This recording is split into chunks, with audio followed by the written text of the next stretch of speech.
Welcome to Life Beyond B.S, where we ditch the belief systems and the bullshit and get real about life. Here it's about awareness, choice, and creating joy that actually lasts. No perfection, just honest talk and powerful change. I'm your host, Heather McNally, and let's get into it. Hi, friends, and welcome back to Life Beyond B.S, where we go beyond the belief systems and, the bullshit that holds you back in life. I'm Heather McNally, your host, and today I'm super excited to bring my new friend, Jordan Guadalupe, and she is a manifestation coach and founder of Soul Libre, a mindset transformation brand devoted to helping women step into the versions of themselves they know they're meant to be. She is the creator of the Soul Libre Code, a signature method rooted in nearly 2 decades of studying the law of attraction, along with her work as a certified professional transformation coach and certified hypnotherapist trained in neuro-linguistic programming, and her mental fitness training as well. Through this work, Jordan guides women through identity expansion, breaking free from fear-based patterns and self-imposed limitations so they can stop playing small and start living with intention. Blending mindset reprogramming, practical manifestation, embodiment, and empowered action, she supports her clients in expanding their capacity for success, wealth, and fulfillment, allowing them to build lives and businesses that reflect their true potential. Her work is rooted in the belief that you are not bound by who you've been, that through identity expansion and mastering your inner world, you can rewrite your story, claim your worthiness, and create a new reality at any moment. Jordan is also a co-author of Embers to Wings, Women's Soul Stories of Remembering, Reclaiming, and Rising. And it's by best-selling publisher Linda Joy. And she was also recently a speaker at the Inspired Life event, a women's weekend centered on personal and spiritual development. And I was so lucky enough to be able to be at that event. So, Jordan, thank you so much for being here today.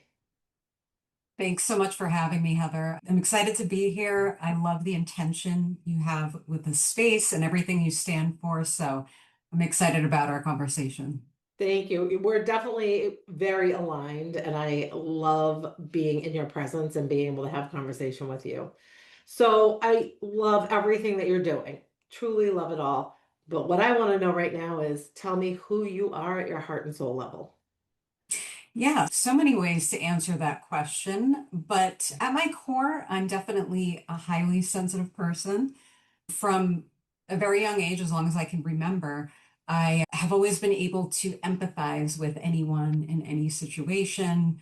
I've always been very sensitive to people's energy and what's not being said, where their pain or suffering lies.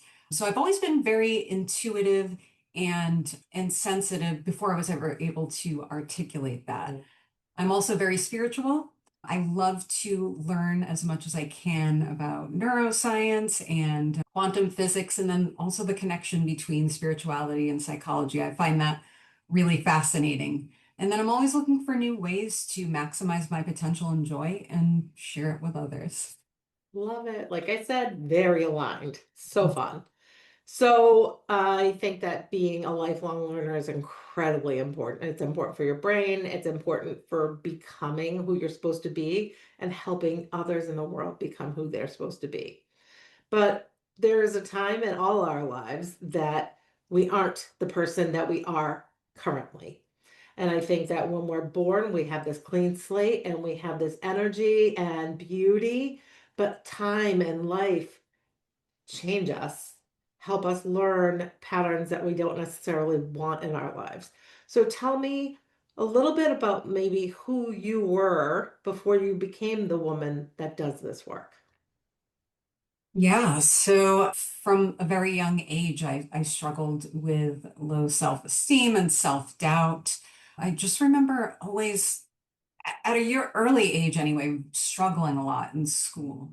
And so at that point, I started to compare myself to others, compare myself to my peers, to my siblings, and I could just never stack up to them. And you And know what they say about comparison, it's the thief of joy. Yeah. It sure is. Mhm. And so that started a lot of negative patterns. And in retrospect, I really, really struggled with anxiety and probably a learning disability. And neither one of those things were addressed. So I internalized that. I thought something was wrong with me. And then that kind of like trickled into other areas of my life, like relationships. I always felt unworthy.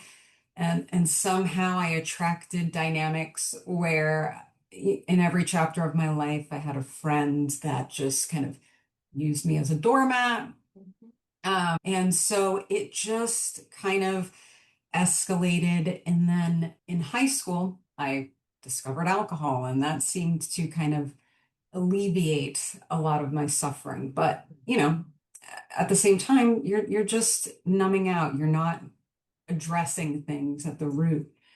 But in my early 20s, that was when my first major shift happened because I discovered the law of attraction. And it was just, I had this aha moment when I realized, oh, I have control over my thoughts and emotions. I can choose to think something differently or feel differently at any given time. That totally blew my mind because prior to that, I didn't know. So I started sort of applying those things in my life. And then when I would do that, I saw that everything around me changed. And so I became very passionate about it. I would teach my friends all these things. And then I really dug deep into manifestation. And I learned how to consciously create a life that I loved. And I would do that. But at the same time, it was kind of still within this box, this kind of like safety area that I had. I knew I was still operating from that same identity of playing small. I might have stretched a little bit, but I wouldn't go beyond a certain point. And so I would say somewhere around my late 20s, I really started to long for purpose and that identity expansion. Mhm. I started to care about being the best version of myself. And eventually, years later, I decided to cut alcohol out because somehow intuitively I knew that was what was holding me back. And as soon as I did that, I was able to focus on myself and start investigating, why do I feel this way? What are my belief systems? Do I Mhm. want to believe this any longer? And that's when the real transformation started to happen. Mhm. And having been always passionate about manifestation and the law of attraction and being an empathetic person, it just seemed like coaching was the way to go. So, Yeah. So when you were young, yeah. when you were feeling these feelings, did you recognize that at that time, or did you just kind of go along with life? Because I know that when we get these limiting beliefs or these belief systems that are put in us, and it's Yeah. by a very young age, by 7 years old, and your brain isn't fully formed until you're 25, the subconscious, where we have those belief systems where they live, just run us. Did you Mhm. realize that you were not happy? Did you realize that you were feeling these things? Or was it just like, all right, I'm just going through life? How did they affect you in your day-to-day interactions? Well, at that age, that young, I would say I probably didn't Hmm. recognize that. I That you think, weren't happy. yeah, Okay. yeah, I did. I did. I think I knew I was hiding. I think I Mhm. knew I wasn't fully living and Yeah. taking advantage of a lot of different things. I think I recognized in some capacity that I was playing small, right? Like, Hmm. let's give an example, like sports. I played sports when I was a kid, but I didn't, I wasn't overly competitive. I kind of like stayed in the background, that kind of thing. Even with schoolwork or art or things like that, I think I had a lot of potential in some of those areas, and I just, for some reason, didn't want to be seen. So I Yeah. think, yeah, part of me was aware of that, but I think Mhm. I became more conscious to it maybe in my teen years. Yeah. And so, what do you feel like? Did you have a moment? Because you said you discovered the law of attraction. Did you have a moment that made you look out for things, look for signs or something else? Did you have a series of moments that brought you to that place, or did it just kind of happen? Yeah, good question. It kind of just happened. There's always been a part of me that's been spiritual and Mm. sort of pulled toward that kind of thing. When I was a teenager, I was very into astrology and things like that. And then in my late teens and early 20s, I started reading a little bit more about spirituality and kind of understanding there's a life beyond this. I'm Mhm. not just this meat suit walking around. There's more meaning to life.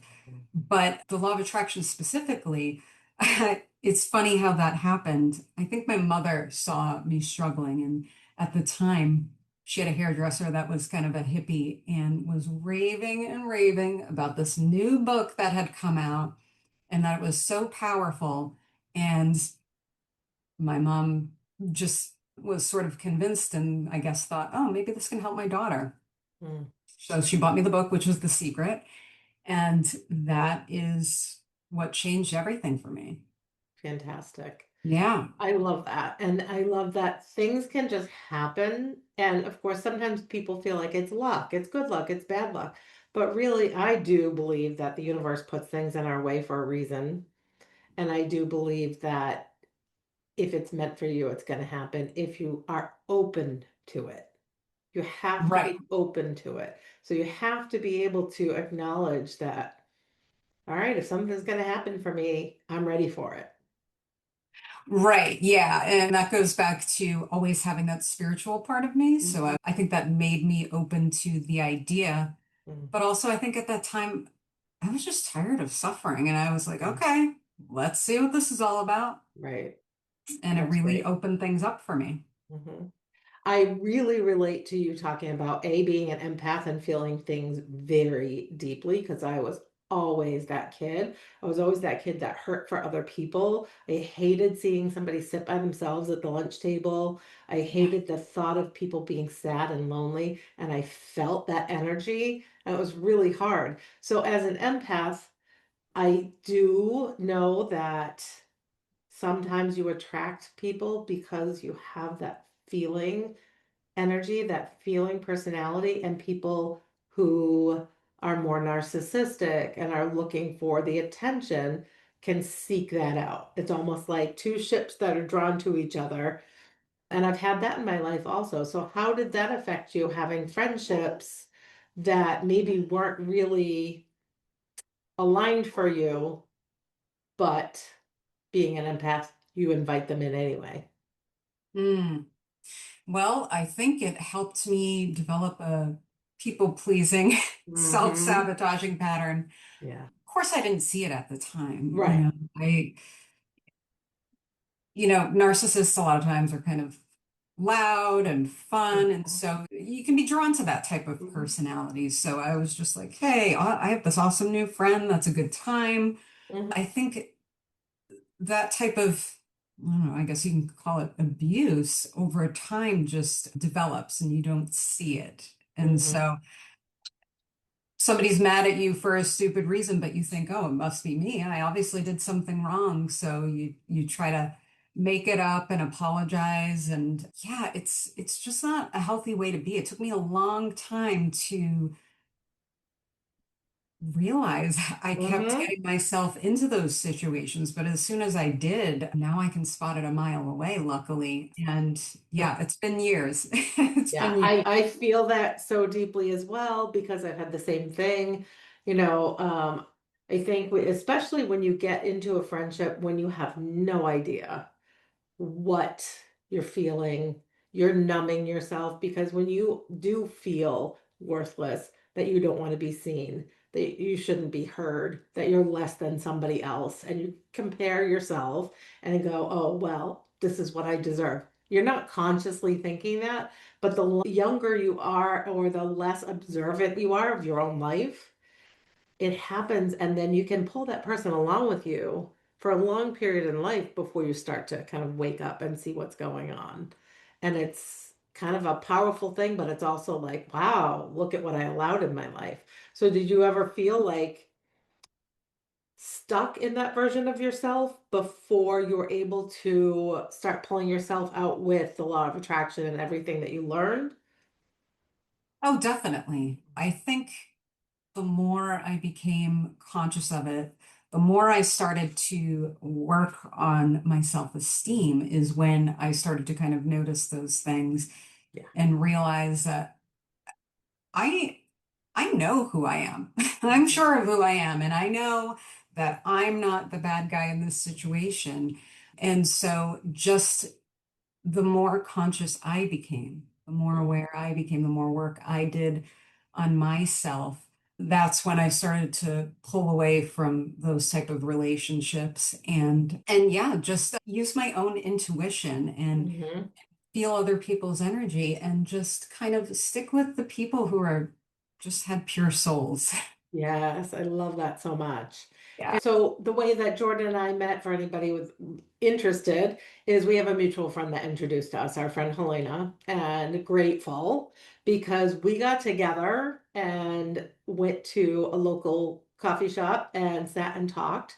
I don't even remember how long it was. It was quite a while. It was a And we while. just walked out going, this is a new friendship. Like, this isn't just, hey, nice to meet you. This isn't a meetup. This is like two souls that found each other because we had mutual stories in the respect that this is what we felt at one point in our lives. And we had different histories, but Mhm. it doesn't matter what your history is. If it makes you feel a certain way, that's how you end up living your life, and you live Right. according to those rules and those, what society tells you, and you have to behave this way because you do compare yourself and you're not good enough and you're not worthy and you shouldn't be seen, to where we are now, where it's like, I want to be seen and I want to help other people feel that. Yeah. Such a powerful thing. And we walked out and we are like, all right, can't wait to meet up again. So I just love that we were able to connect on such a deep level so quickly. Yeah, Yeah. me too. I definitely felt the connection, and Yeah. I'm so glad we're basically up the street from each other. So, I know.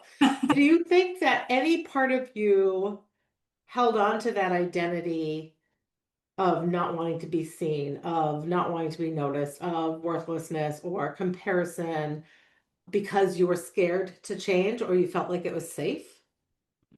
oh, absolutely. I mean, kind of where this all started was an incident in first grade where we were learning to read, Mhm. and the teacher every week would have a different student read in front of the class, their favorite book, whatever. So this particular week, it was my turn, and I was so prepared. I had this book. I was really proud. I wasn't afraid to get up in front of the class. I was excited to read that book, and I did it. And then when I had finished, my teacher looked at me and was like, here's another one. Read this book. And so I started to panic and I stumbled over the first couple of lines and I just looked at her. I'm like, I can't. And she said, go back to your seat. You have some more practice to do. So at the time, she had realized she's not reading. She memorized this book, Mhm. but it was humiliating because she had called me out in front of the entire class. Mhm. So I think that particular incident had made me kind of develop that fear of being seen and being Mhm. exposed in front of people. Can I just So, share that I was actually a very good reader, but there was a word I had never seen in writing. I had only mhm. heard.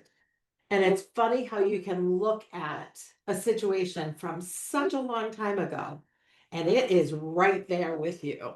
And what happens is, and it doesn't matter if it's reading in front of people or someone makes you feel bad or whatever it is, whatever that moment is, it sticks with you in your body. And you It feel that does. because I remember reading this and I was a really good reader. I thank God our teacher had us read, like you'd read a section and then it would go to somebody else. So we weren't reading in front of people standing up, but my word was manure and I had never seen it written out. So I'm reading it and I said, manure. And all of a sudden I realized what it was. And so then I said it, but I never will forget the person that was sitting diagonally to my left turned around and laughed at me. And I was horrified. Nobody else laughed. Nobody, I will never forget. I remember his name. I remember his face. I remember sitting at the desk and feeling like even smaller than I had felt before. So it's really amazing how the way that we feel about ourselves already can get exemplified like a million times by something that other people would think is a silly little situation, but in our brains, especially when we're so young, it's huge. I'm 53 years old. I remember that when I was in the classroom, and I will say that something important for people to know is you don't have to have been abused. You don't have to have been beaten. You don't have to have someone berating you to have a situation stick in you like that. That teacher wasn't necessarily trying to hurt you or make you feel bad, but that's what happened because you internalized it that way. Well, that's exactly it. And I'm glad you brought up that point. That's trauma with a small t. There's trauma of all sizes. Right. And, you know, when that happened, I internalized it. I felt very ashamed. And from that point, I was just terrified of ever being in that situation again. So, of course, your subconscious mind and your nervous system wants to keep you safe. And so you create self-sabotaging patterns to avoid ever entering a situation like that again. So, yeah, I would avoid playing a bigger game. I would always be afraid of public speaking or presenting. So, it lasted a very long time. Only when I decided that I wanted to change and started to take steps to push myself outside my comfort zone, that's when it started to kind of loosen its grip. And I don't want to say it's completely gone. Hmm. It may never go away, Yeah. but it doesn't stop me anymore. And that's the Right. important part. Right. Which is so beautiful because that could have frozen you for life if you allowed that to be. So tell me when you're in a situation where you could feel that anxiety maybe start to rise. Tell me something that you do to help yourself get out of the fight, flight, freeze, that sympathetic nervous system, and a little bit into, okay, I'm gonna think about this and like push the fear aside. What do you do? Hmm. Yeah, there are a lot of different techniques you can use. I just recently learned a rain technique, which is kind of cool, where you kind of recognize what you're feeling, address it. And then there are a lot of breathing techniques that help Mhm. too. So if you can kind of like slow down your breathing and just remind yourself you're in a safe space and that whatever it is you're facing, we keep using the example of public speaking, but Mhm. just reminding yourself that you kind of belong there, that really helps. But for me, it's the physiology that makes me anxious. It's Mhm. the racing heart and that kind of thing. So if you can just kind of get to a relaxed state with breathing, that is very, very helpful. Absolutely. And I want to share that something that I learned that's really powerful is breathing helps so much. And most of us don't breathe deeply on a regular basis at all. Most of us are very shallow breathers, but we need the deep breathing because it's good for our body in general. It's good for our mind. It's good for our health. You need to get that oxygen circulating through your body. But also, practice the deep breathing when you're not in a stressful situation. Because what can happen is we get in that fight, flight, freeze, and we go, I don't know what to do. I'm stuck, or I want to run, or I want to hide. I mean, I've had moments in my life where I'm like, "Ugh, I just want to move out of this place and move somewhere else where nobody knows me." And, that's an overreach, it's an over exaggeration. But if you are practicing it on a regular basis, it's there as a tool so that when you do get into that, you can go, oh, yeah, I can use my breathing. Hmm. Yeah. Yeah, yeah. And with hypnotherapy, I've actually learned a couple of really cool things too, like anchoring. Hmm. And it's not something the average person can teach themselves, but with a client, it's like programming a behavior into them and then having some sort of a trigger where they can go back to that feeling in the moment. So let's say you're feeling anxious because you have something stressful coming up, and let's say that I helped them program relaxation or calm or something like that. So if they were to maybe put their two fingers together, Hmm. that would trigger that calming response. Yeah. So that's another thing that's pretty cool to use. Yeah, anchoring is very powerful. Very. Yeah. I love that. Okay, we're talking a lot about identity, essentially. We're talking a lot about who you are at your core and how you can become that person that maybe you're hiding from, maybe you weren't ready to expand into, but you found your way into who you are. And you talk a lot about identity expansion, which is beautiful. So, what does that really mean in real life for people to understand? Yeah. So if there's some kind of big goal that's a stretch for you, there's a gap between where you are now and where you want to be. It's not just about taking these steps to make the thing happen.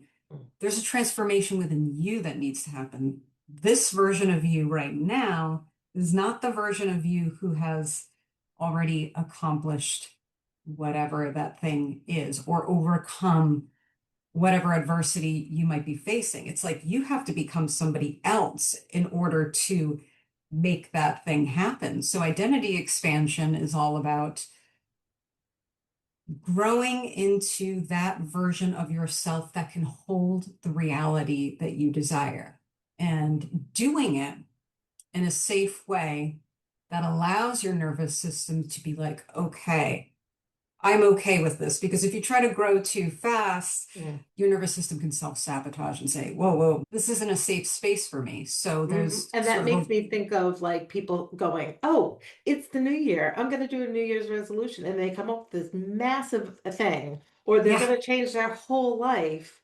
And by 2 weeks in, they're like, "Yep, I gave up." exactly, Because exactly. exactly what you're talking about. Yeah. Right. And another way to look at it from kind of like a manifestation, more spiritual type of perspective is there are parallel realities and kind of where you are now, there's where you want to be. That's a different reality that you want to step into. And that in that reality, that version of you is a different version. So it's embodying that person now in Mhm. order to bring that reality to you. Yeah. And it's little steps. Yeah. You want to talk about that? Definitely, yeah. Well, first, you sort of have to create the vision of who you want to be. I need to be clear about that. Who do I need to be to make this happen? Who do I feel like I am supposed to be? Who did I come here to be? Mhm. Who am I at my core?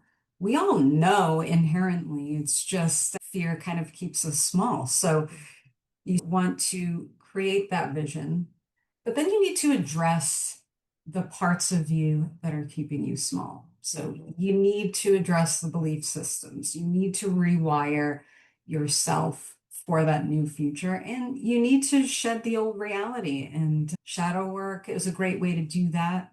Then nervous system work. You need to make sure you're regularly addressing your nervous system, keeping it calm so that it feels safe while you're taking these small steps to that next level.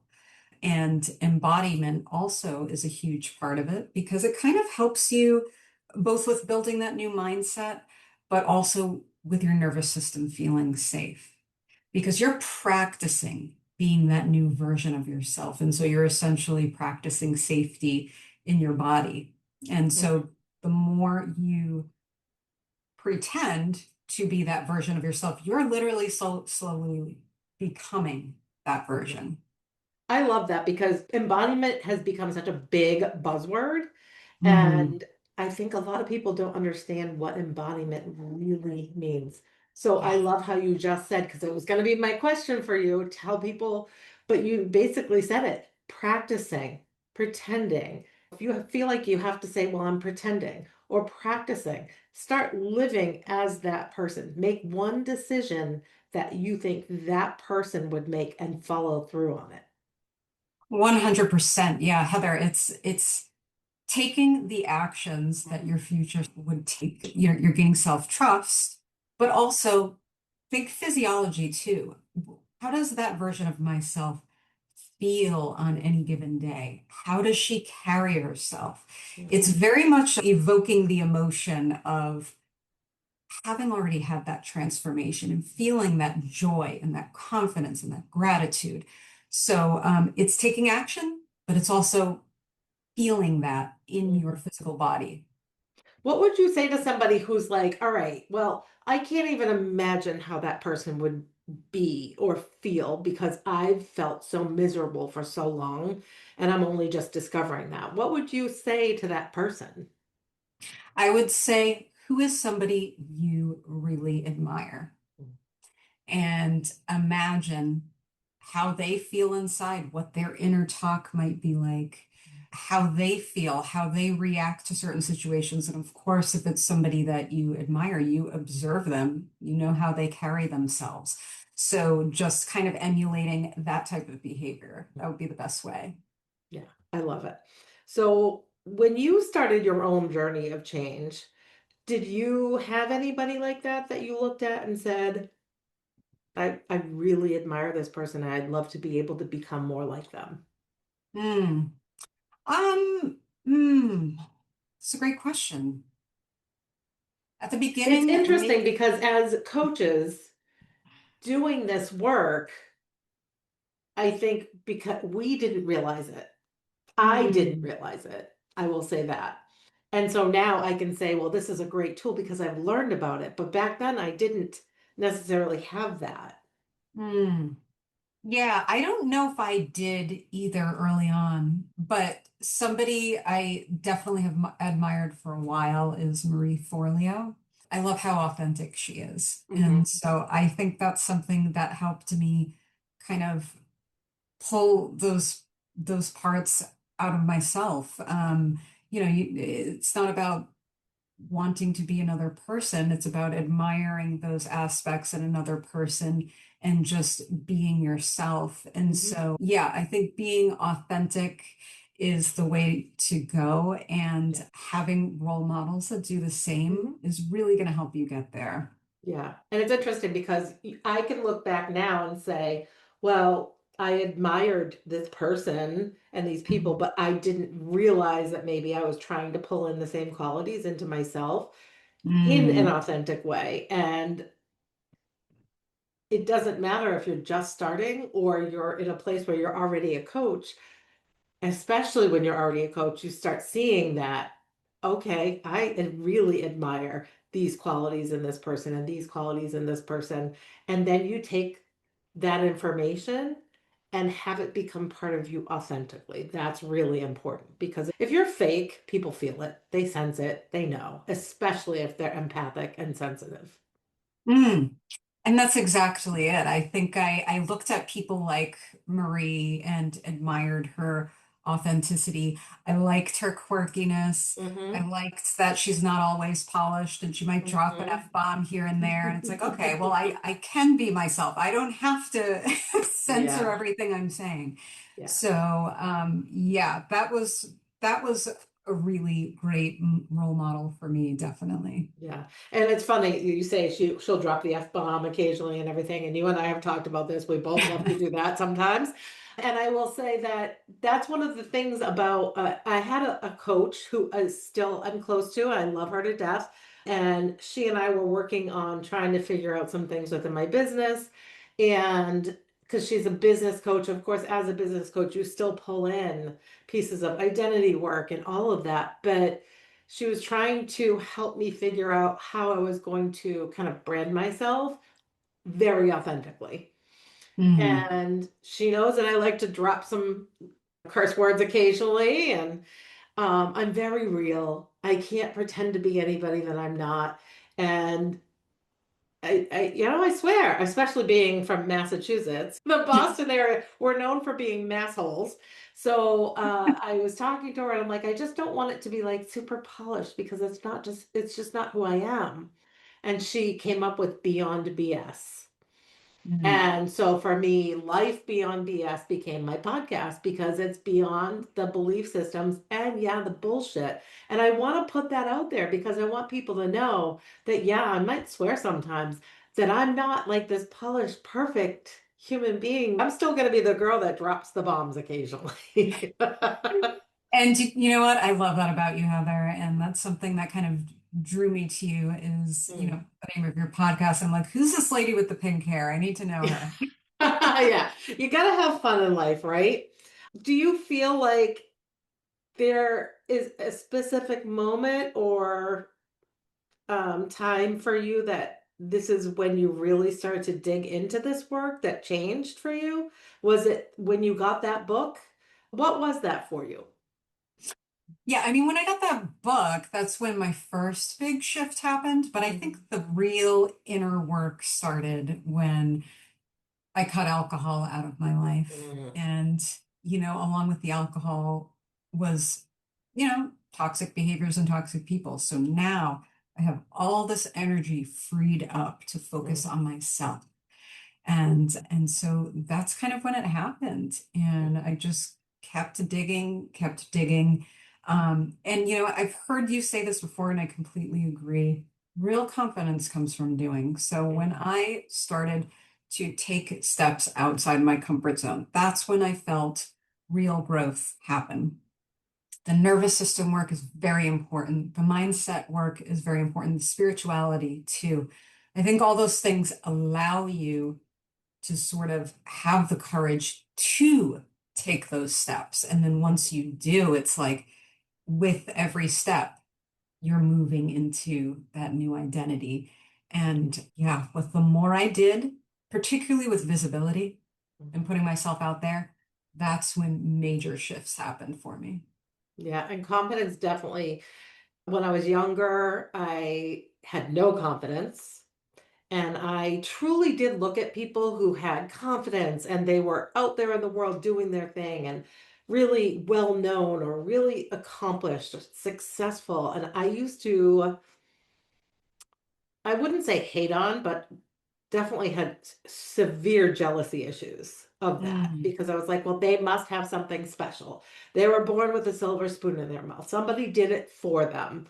And when I look back now, I realize that that was me telling myself, well, they're somehow better than me and I'll never get there because I didn't believe in myself. But the confidence comes by doing. You're not going to develop that confidence until you do. And so every time I get up and speak, yeah, I get nervous every single time. But I also recognize that I did it before and I didn't die. And so it gives me a little bit more confidence and a little bit more confidence. And that's how you build it. It's step by step.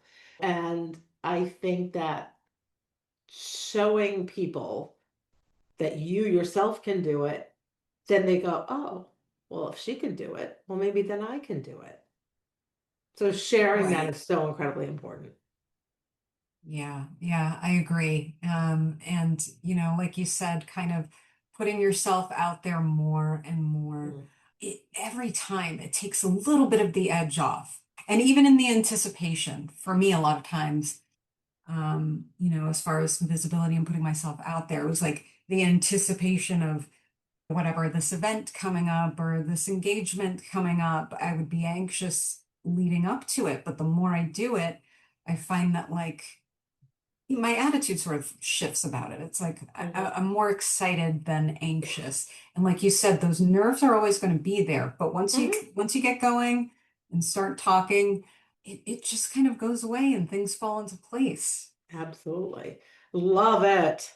So we're talking about making things happen, which is essentially manifestation. And that's your jam. So tell us a little bit about manifestation, what it really means, because people think, well, I'm just going to think it out into the universe, I'm going to say it, and then it's just going to happen for me. I think that's a common misconception, Hmm. Heather. Yeah, a lot of people think just talking about what they want or thinking about it all the time is going to materialize it. And the biggest misconception is that it's all about thinking, and really, it's about being. Hmm. And of course, you have to take aligned action too. Things aren't always going to fall into your plate into your lap. I will say I have manifested things simply by being and thinking. I've had some pretty miraculous things happen, but there are certain things that are just not going to land in your lap. So Yes, you want to think about what you want all the time, but you want to see and feel yourself doing the things. We were talking about becoming that version of yourself now. That's that's the most important piece. Hmm. And the more you do that, the more, your mind kind of opens, you get the downloads, then you know what actions to take. You act on them, and all the pieces kind of fall into place for you. Hmm. But yeah, it's very much an energetic thing. It's not just Mm. you have to be the version of yourself that's already there for it to happen. Yeah, get yourself energetically there by doing those little things to become her or him. And slowly, because you become in that energy and you are putting it out into the world, that law of attraction and the law of vibration says when you're vibrating up here and you're around people that are down here, one of two things is going to happen.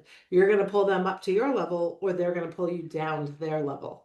So choosing that power, superpower of choice, saying, okay, it's like when we talked about friends and we realized that maybe they weren't energetically and emotionally and everything the right people for us. Did we learn from it? Absolutely. And that's a huge point too, is everything you go through you can learn from. But if you're at different places, well, all right, I want to be here. So are you going to do things that bring you down here? Or are you going to start feeling and doing things that bring you up? And as you feel and do, and it brings you up because, oh my God, I did that. I'm so excited. And I did the speech, or I got the paper turned in, or I got the job, or whatever it may be. It shows you that you can do it. It brings you up and up and up, and that you're manifesting all of that by energetically thinking about it, energetically being it, proving it to yourself. And yes, putting it out into the world because your vibration attracts that tribe. Yeah, exactly. And, another piece that you kind of touched on was being high vibration. Hmm. You need to be that version of yourself, but you also have to be aware Hmm. of your energy and how Yes. you're feeling. You want to be high vibration if you're trying to create a reality that you want. And so that involves being aware of your thoughts and emotions. Hmm. At the end of the day, you want to be love because that's who we are at our core. And that's how energy flows Hmm. naturally. A Yeah. lot of people don't get that. I notice people and their behaviors and things like that, and they wonder why their Hmm. life isn't the way they want. But then I see them gossiping or doing things that are negative in nature. Hmm. That's not high vibration behavior. That's Right. not high vibration energy. So Right. I think if you could just kind of remember at the most basic level, be love, and Mhm. then also act as a person that already has that reality you want, then that's where the magic happens. So, what would you say to somebody who's like, I don't understand how to feel, how to understand, how to know how I'm feeling? What would you say to them to be able to start getting into a place where they can start to see how they're feeling? Yeah, that's a great question. I'm glad you asked that. I would say the first place to start is meditation Mm. because meditation helps you with awareness. You're basically, in a way, practicing being present. And so the more that you meditate, the more you're in the present moment and you pick up on these things. You know how you're feeling because you're present. You're not on autopilot. You Hmm. don't have these programs running because you are present and you're not thinking about random things. So you're aware of what you're thinking in the moment. You're very much aware of how you're feeling. And when you can become aware, and observe without judgment, then you're able to kind of pause and say, does this serve me? Hmm. And, you know, now I can change before I go spiral with my Yeah. emotions and go down this. And we all do it, but The yeah, spiraling is easy. That's the part you have to stop, correct? Right, right. So yeah, meditation is super, super powerful for that. You're able to intercept those thoughts and behavioral patterns and choose better ones. And then the Yeah. more that you do that and put that into practice, you're now creating a new pattern and you're not living on autopilot anymore because you're choosing. Yeah. Do you think a lot of people try to manifest from that stuck place? And so that's why they don't get anywhere? Like from that same identity they've just been living in? Yeah, yeah. Unfortunately, a lot of people don't get it because when they want to manifest something, especially when it's big life changes, they come from a place of desperation. Mm-hmm. That type of energy just causes resistance. Mm-hmm. So you're just going to attract more of what you're getting. I always like to use the analogy of like life being a flowing river and energy flows naturally. Mm-hmm. But when we worry and when we are desperate or when we are jealous or whatever, those type of energies cause resistance. So it's like getting in the kayak and trying to paddle against the current. You're going to go nowhere fast. But as soon as you let go, then you start to flow with life. Mm-hmm. So, yeah, I think it's all about perspective. Yeah. Think of what you want to manifest with joy and gratitude, not with, I need this to happen Yes. in order to be happy. Because that energy of, I need this, it's desperation. You can't get anywhere out of that. It's like, I always say, feel what you feel and then don't live there. Don't put roots down in that, right? You don't want to live in anxiety. You don't want to live in fear. It can feel impossible to get out of it because you have that feeling. But when you keep letting it go and go and go and just keep living in it, you attract more of the same thing. And you never get anywhere. If you're constantly being negative and you're feeding that into your body is just going to go, okay, this is where we are. And anything outside of that, I'm afraid of it because it's not right. It's not what I normally do. It's not how I exist. But I think that then a lot of people end up staying in a place where they play small and they don't even realize it. Mm. So that awareness is a powerful piece. When you sit in the quiet and meditate, maybe you just have light music on and you're not doing anything else, and it's something that you don't know the song. So, because, if you're singing a song, you're going to get into the music and not be thinking and just let things flow. But put on some really quiet music that has no lyrics, you don't know it, and just sit and be. And Mm. awareness will start to come. It feels uncomfortable when you first do it, but awareness will start to come because here's the thing, you don't know what you don't know. And that sounds so simple. But if you don't realize, like my biggest example that I always say is I'm 25 years old. My friend asks me if I want to go to a concert, and my response was, I can't. And it was like, what the fuck did I just say? I can't. I'm 25. I'm married. I have my own place. I make my own money. Why can't I? And I realized I can't was my default, but I didn't even know I was doing it. So Mm. once you recognize it, and you can be like, crap, a brick just hit me on the face, then you can start to do something about it and start making choices. But until you're aware, you're stuck where you are. That's exactly right. I mean, you can't change when you don't know Yeah. what's driving your Yeah. actions. So you have to get in that quiet space, Hmm. even if it's uncomfortable. So many people are, have a problem with meditation and are like, Mm, I don't know how to do this. I can't sit still. Like, there's no right way to do it. mm. You know? Right. It's just about slowing down Hmm. and bringing your mind back to whatever your object of attention is. I like to Hmm. use my breath, Hmm. but it's just pulling it back every time, noticing that you've drifted and pull it back. Because every time you do that, you're building the muscle that allows you to be aware and be in the moment. And that's when you can change those patterns. Yeah. And there's so many ways, like you said, to meditate.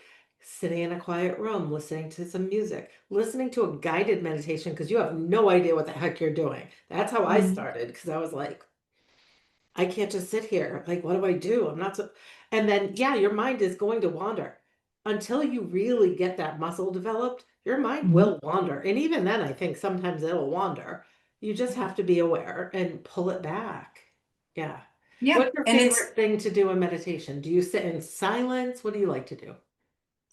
well, with traditional meditation, when I want to kind of maintain that muscle, Mm, I really like Sam Harris. He has an app called Waking Up, mhm, and it really helps you practice being present, but it also kind of has this spiritual element to it where you can almost kind of disassociate with your body and see life for what it is and mm, reality for what it is. That's something that I really enjoy. But I also sort of look at visualization as a mm, form of meditation and gratitude. yeah. And that's a practice I use every single morning. Hmm. It gets the day to a great start. It sort of sets the tone. You know, Yeah. you're already in this joyful, positive mindset. You're also seeing yourself living the life that you want to live. So in a way that it's a form of meditation because you're Yeah. kind of reprogramming yourself. So I guess it depends on the effects that you want. Hmm. But yeah, I just traditional meditation when it comes to building that muscle, and then Yeah. definitely love visualization as well. I think two really important times to do this, even if you only do 2 or 3 minutes, is before you go to bed and when you wake up. Because before Yeah. you go to bed, you're calming your nervous system and you're telling your body it's okay to rest. It's okay to have the deep sleep that we need. And what you feed your brain right before you go to bed is really important because your Yeah. brain is doing so much work. And that's one of the main reasons that you need sleep is yes, of course your body needs to repair, but your brain needs to repair. Your brain needs to put memories away. It's like filing things away, but it's also getting rid of toxins that are in your brain during your REM sleep. That's really, really important. But when you wake up, to be able to start your day with a great perspective, and I'm not trying to say like, what do they call it on Saturday Night Live that they used to do, Stuart Smalley, like, I'm just wonderful and I'm going to gloss everything over because I don't believe in toxic perfection, but I do believe that if you get your mind into a good mindset in the beginning of the day, you're going to have a better day than if you woke up and you're like, ugh, this is miserable. Why do I have to get up? 1000%. Mhm. And you brought up an interesting point with the nighttime and the first thing in the morning, because similar to hypnotherapy, the same reason why hypnotherapy is effective, if you were to visualize whatever it is you want to manifest right before bed, as you feel Mhm. yourself starting to kind of drift off, you're in that suggestible state. You know, you're in theta, and that's Mhm. when you're reaching the subconscious mind, which is where all the programming happens. So if you make that a practice, doing that at night, when you really start to get sleepy, but you're not quite there yet, and then first thing when you wake up in the morning, the alarm clock goes off, do nothing else. Don't even open your eyes. Visualize at that time too. You're also in Mhm. theta. If you do that regularly, you're going to make magic happen Yeah. because you're Train your brain. programming yourself at that subconscious level. Yeah. So, in your work with women, tell me why do you think, or what have you noticed is something that so many women know that I think there's more for me, but they just don't step into it. Yeah, I mean, I think most women, at some level, it's a worthiness thing. So I'm not Mhm, enough, I'm not worthy. That always seems to be the case. So they don't think that they deserve that type of life. They don't think that there's somebody who can accomplish that type of life. But mhm, again, you know, you can change who you are at any given time.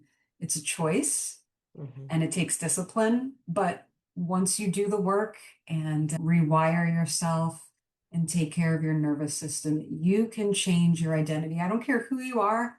or what you've been through or what type Mhm. of adversities you're facing or how long you've been the way you are. You can change if Yeah. you want to. I can 100% attest to that because I was the girl who hated myself. Didn't think I told you, I thought everybody else had like something special. I would never have that. I was very negative. I was very angry. I was in severe depressive states. I was suicidal at many points in my life. To be able to say now that I'm so happy, and that doesn't mean I never feel anything negative in my life because this is life. So we lose people, things happen. Sometimes we sabotage ourselves.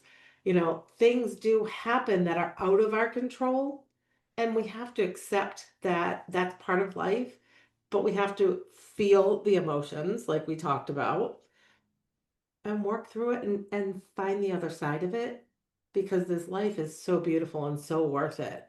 And that comes makes me think of like when you have somebody who came to you here and they want to get here and they start to do that inner work, when they start to see their inner world is actually starting to match what it is that they wanted, what do you see in these people and what do they seem to start feeling? Relief, Mm. you know, disbelief.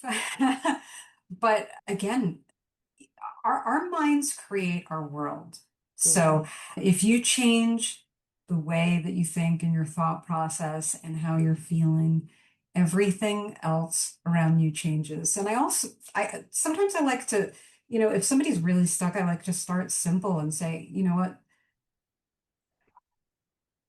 let's do some exercises where you can actually witness the connection between your thoughts and emotions and things that are happening throughout your day. mhm, And then notice when you deliberately choose to shift that, how does your day look now? When you start to notice with the small things, that's when you can start to believe that you can mhm. make big shifts in your life. Yeah. So, yeah, if you start small, that's when you can kind of start to believe that it's possible Mhm. for you. Yeah. And I'm sure you've had moments in your life where you've thought, "Oh my God, I did that." Yeah, Yeah. I think we all have. I think we all have. Yeah.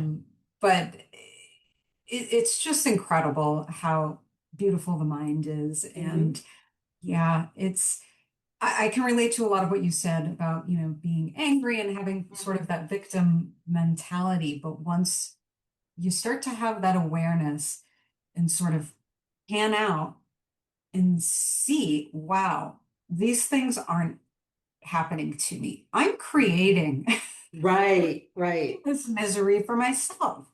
Yes. Then you realize that you have the power to change that. It's just mind blowing. It's pretty amazing to be able to look and realize that, like you said, I brought that on myself. So for Hmm. people who are in a really negative place or really angry or really frustrated, there are things that are sometimes out of our circumstances, but it's how you respond to things. If you're choosing to look at, well, of course that happened to me, and I'm never going to be any better, I'm never going to be happy, that's what you're inviting into your life. But if you can look at a situation and say, well, that sucked, but I'm going to do what I can to look at the lesson I got out of it. I'm going to do my best to look and say, I want to do something so that doesn't happen again. That's where your power comes in. 1000%. Yeah, it's about your attitude. If you can, yeah, it's all about how you react to things. If you react to something negative that happened to you in a negative way, you're just creating more of that in your life. Hmm. But if you can say, okay, that sucked, but what's the silver lining in here? There's Right. always a lesson. Hmm. There's always a reason for things happening. Hmm. Maybe this is shifting you in a different direction Hmm. because you weren't supposed to go down that road. There's always a reason. If you can understand that, it shifts your energy. Hmm. It allows you for your mind to expand and for the answers to come. Yes. But when you're always angry and frustrated, you're shut out. You're closing all that wisdom out. Mhm. So you're going to just stay stuck where you are. Absolutely, 100%. So, what would you say to the woman who is like, I'm too far gone at this point, I'm too old, and it's too late for me to change? Never too late, never too late. If I can change, you can change. Hmm. Heather, I could relate to you so much. I was like the angry, negative, depressed kid. If you knew who I was 20 years ago, you wouldn't recognize me. If Hmm. I can change, you can change. And like I said, I think a great place to start is meditation. Hmm. Because the more you do that, the more you become aware that of your role, the role Yes, that you're playing in your life, and then you have the power to change it. right. Because life is happening for you, not to you. And if you can look at Always. it that way, that's magic. So, I would love for you to say how you can I would love for you to tell me how you feel living this life now compared to where you used to be. What does it feel like to say, wow, I'm happy and I never thought I'd get here? I mean, it's like living in a dream in a way. Mm-hmm. Back then I never thought any of this was possible for myself, but life feels easier. It Mm-hmm. feels lighter. I feel more alive, more joyful. Yeah, it's hard to put it into words, but I hope it inspires somebody who feels like they've been stuck in a place Mm-hmm. for a long time and they can't change. You can. You Yeah. can do whatever you want to do. It's not going to happen overnight, but you can change and you can be happy and you can become somebody you never thought you could be. It just takes choice and discipline, but you'll get there. Yeah. Oh, this has been amazing. So I have one final question for you. Well, actually, two. First of all, I'm going to put this in the show notes, but where can people find you? Yeah, my website is solibre.life. That's SOULIBRE.life, not .com. And then you can get my social media from my website as well. Mhm. Awesome. That will be in the show notes. And my final question for you is, what does living a life beyond BS mean to you? Mm, love that question. Living beyond the BS to me is definitely about living beyond our inherited belief systems. We're always taught who we can be, what's possible for us, what we should be fearful of. And I think it's about recognizing that we're living within these constraints that are our own. We learn these things from society, from our primary caretakers, or even from trauma we may have experienced. And so becoming aware of that and starting to question it is a big part. But I think there's also a spiritual element there because when you start to peel back those layers, you begin to reconnect with your authentic self, with your higher self, however you want to say it. But it's not just about kind of changing your belief system, but it's also a process of unlearning and remembering. Mhm. And the more you can connect with your authentic self, you make more aligned decisions. You do things that are more meaningful to you. And then you're not just thinking differently, you're starting to live from that place. And now you're starting to live as the person you came here to be. Mhm. So I think that's what living beyond the BS is all about. Love it. Thank you so much. Thank you for being here today, Jordan. I truly appreciate it. Thank you, Heather, for having me. It's been great. Yeah. And so I want to say thank you so much to everyone for being here and joining it today with me and with Jordan. My hope for you is that you will walk away knowing that you have the power to choose differently. Go live fully, freely, and unapologetically. Your life beyond BS starts now. I'm so grateful you were here today. Remember, your peace, joy, and happiness aren't found in the BS. They're found in your choices. If this episode spoke to you, please rate, review, follow, and subscribe, and share it with a friend. For ways to connect or work with me, check the show notes or visit heathermcnally.com. Until next time, keep choosing you and keep living your life beyond BS.